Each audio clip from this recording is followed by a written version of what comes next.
Reaction at full time to that game? A sense of unbelief. I think we played quite well to very well during large parts of the game. Went 2-0 up. I don't think we had any problems. Don't think we've conceded a chance till the moment we make a foul in a moment which is not even a chance, and they get a penalty of that by a VAR intervention. It's 2-1, and not many moments later, I think the second chance, oh no, maybe the first chance they had was 2-2. Then we go up, and you think you've done enough to win the game, but then a set piece leads to the free. Set pieces, we've heard a lot about them this season. How frustrating is it for you now? No, it's not about me. It's about us. It's about the team. It's about the fans. Players have worked so hard, did so many things so well.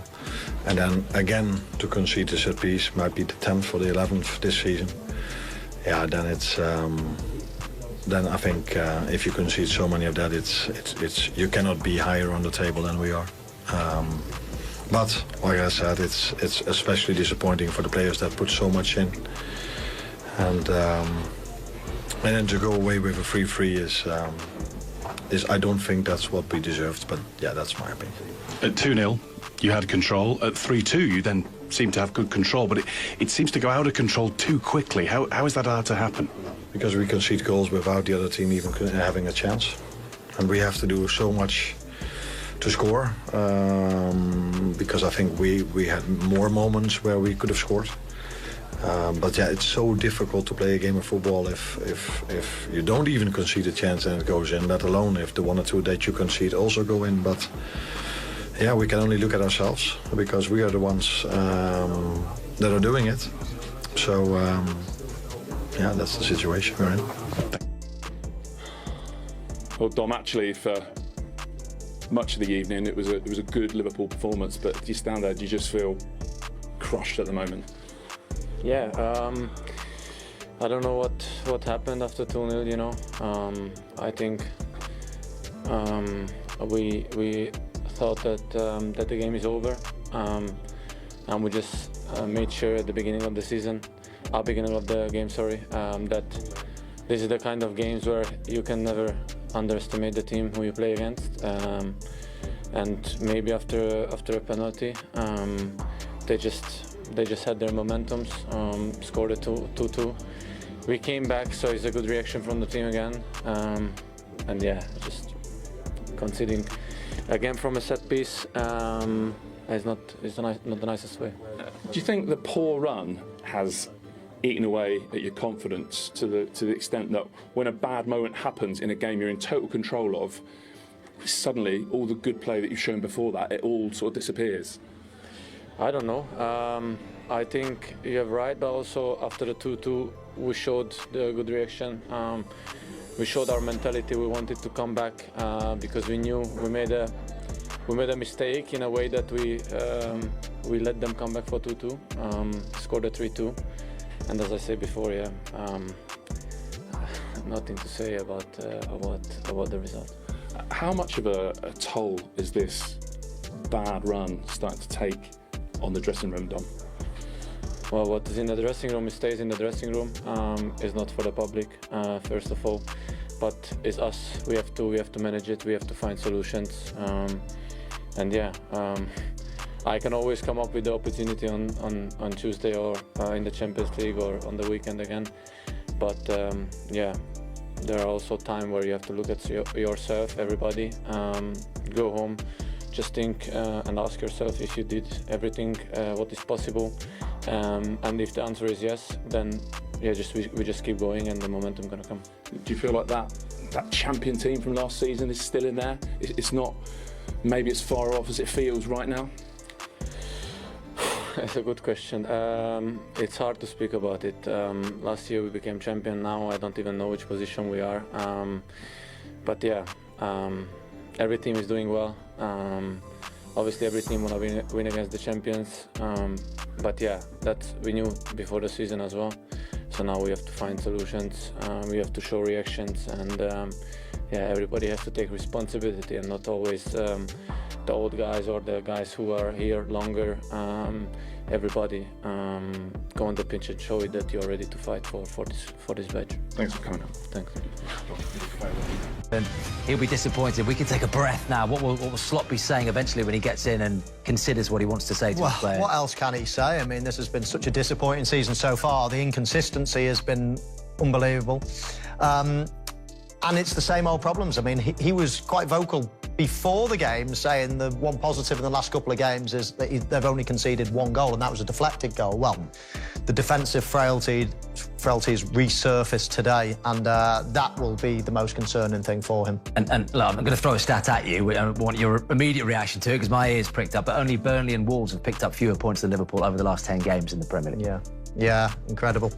It's not good. It's certainly not good enough. I mean, I still believe in this team, and I still think in the long term, whenever that might be, it might start in a week, might be a month, it might be a year. This is a very, very good team with great players. But of course, they're going through a confidence crisis, they're going through problems, whatever it might be. Lots of people have got different thoughts on it, but results aren't good enough at the moment. Yeah, different emotions in the other dugout. Let's hear the thoughts of the Leeds boss, Daniel Farke. Daniel, well done. What an incredible night. How did you and your team and that crowd as well manage that? Yes, it was of course difficult. Today the third game was in 7 days against all big names, not just in English football but in European football, and to get out of this week with these performances and also this amount of points is great for the lads. And also today you could feel against the ball we had the energy. Today in possession we made a few mistakes, we were a bit running out of energy because we have to be over the line also physically if we play against this top sides. But whatever was thrown in our way today in adversity, we showed unbelievable resilience, unbelievable spirit, fitness level, yes, but also togetherness, also the flexibility to adapt to different needs anyhow. And of course it's just a point, but the lads can take even more than just a point out of it, and feels a bit like a win tonight. Paul, I was at Elland Road, end of November, when they threw away that one-goal lead against Aston Villa, and there was a lot of negativity around the place looking at the fixture list with Chelsea, with Manchester City, the immediate one after it, and then obviously Liverpool, the game we've just watched.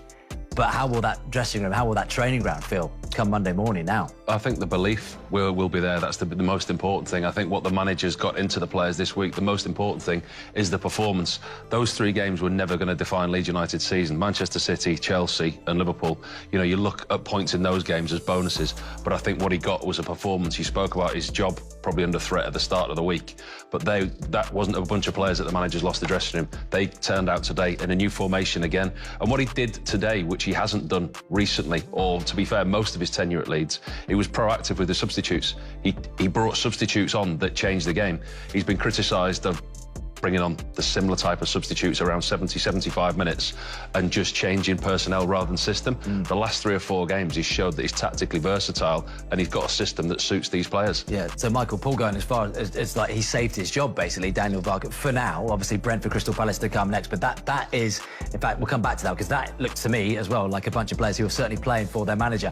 We've just realised that Arne Slot is ready to talk to us after that game, so let's get his thoughts. To get our teeth stuck into 6 goals in the second half, boys. Look, we'll start with Ugo Ekitike. You analysed him at half-time, Michael, but he gave Liverpool the lead, just over a couple of minutes into that second 45. Yeah, see what happens when he gets in the 6-yard box. That was the second goal. This was the first goal. It was actually a early Christmas present, wasn't it, from Leeds? This is pretty poor play. I'm not sure there, Robbo.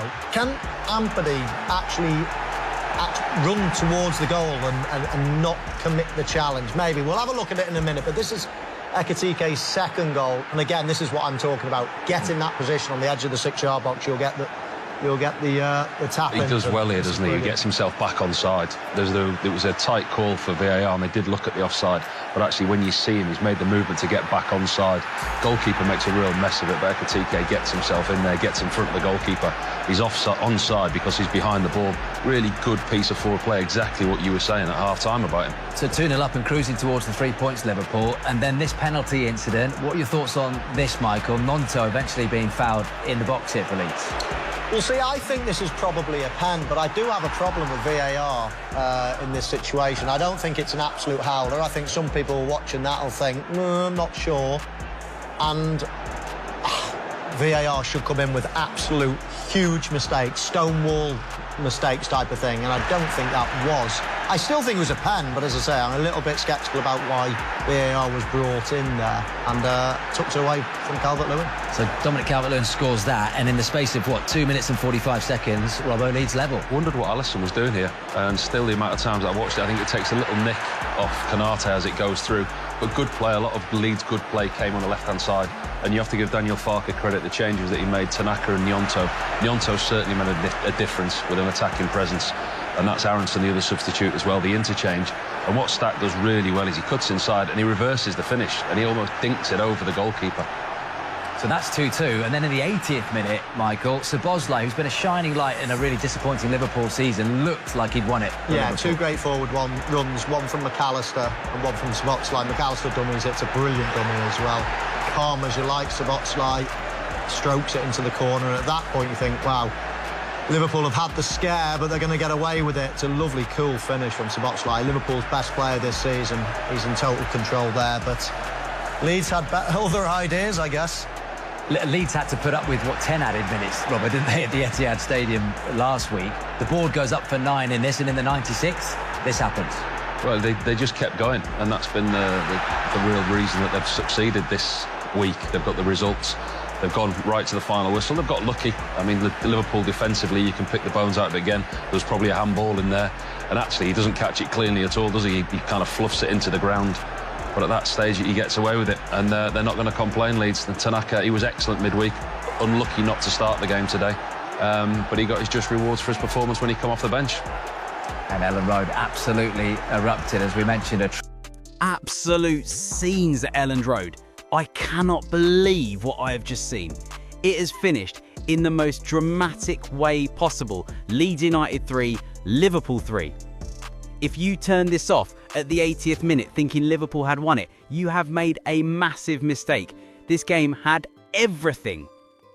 We had the chaos of the second half, Ekitek's double putting Liverpool in cruise control, Leeds fighting back to 2-2 in a heartbeat, and then Dominic Szoboszlai thinking he'd scored the winner with that cool finish. Liverpool thought they were safe, the away end was celebrating, the clock was ticking down, but Leeds United just would not die. Deep into stoppage time, with practically the last kick of the game, the ball fell to Ao Tanaka, and he has absolutely buried it to rescue a point from the jaws of defeat. Elland Road has just lifted off into orbit. Arne Slot looks absolutely sick on the touchline. His side led twice, but they've thrown it away at the death. For Leeds, it feels like a win. For Liverpool, it's a gut-wrenching draw. It finishes in a 6-goal thriller that we will be talking about for weeks. Leeds 3, Liverpool 3. Premier League football, there is nothing like it.